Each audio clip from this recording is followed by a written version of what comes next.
Hello dear students, this is the continuation of the previous class.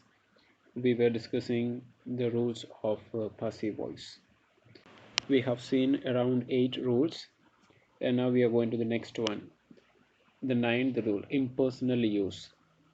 It is the passive voice which offers a useful way of expressing something impersonally. That means if we need to avoid the person or if we do not need to give importance to the person who has done the action, or even we may not be knowing it, in such cases we can use impersonally. The sentence can be impersonal. So the sentence will be beginning like this: it is hoped that, it is said that, it is believed that. That means if it is people hope that, it can be used it is hoped that, the residents say that. So if the sentence is beginning with the residents say that, but I don't need to mention that one, or I don't need to give importance to the residents, so I can say that, or I can begin the sentence with it is said that. Or even another example, it is the patients believe that. So I don't want to give importance to the patients, so in such cases I can use it is believed that. So this is how we are using the passive voice impersonally.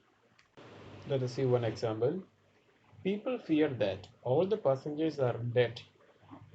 It's a sentence which is beginning with the people. So when we change this active voice into passive voice, it should begin like this: it is feared that all the passengers are dead. This is the way to change the active voice into passive voice in an impersonal way. The next rule and the final rule given in our textbook is avoiding vague words as subjects. The passive voice is used when we wish to avoid using a vague word as a subject. For example, someone, a person, etc.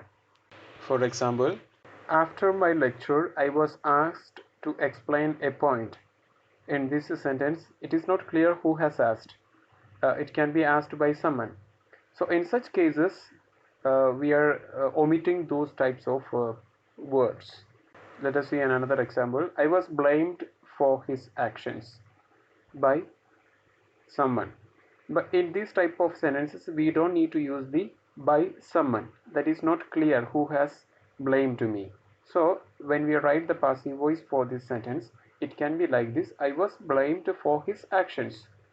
And we don't need to use the end part of the sentence by someone, because that is not clear. That is a vague idea.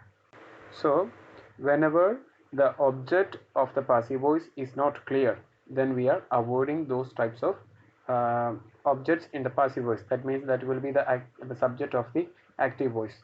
If the subject of the active voice is not a clear, maybe it is used to someone or a person, something like that, then we are avoiding those types of objects in the passive voice.